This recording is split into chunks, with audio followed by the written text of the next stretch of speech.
You ask Tiger to calculate. This deals with long addition. The final result is 1962.264. Let's solve it step by step.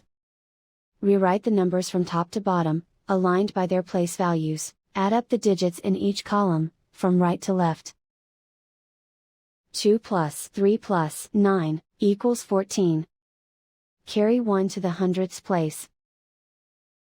1 plus 3 plus 6 plus 6, equals 16. Carry 1 to the tenths place. 1 plus 2 plus 8, equals 12. Carry 1 to the ones place. 1 plus 8 plus 5 plus 8, equals 22. Carry 2 to the tens place.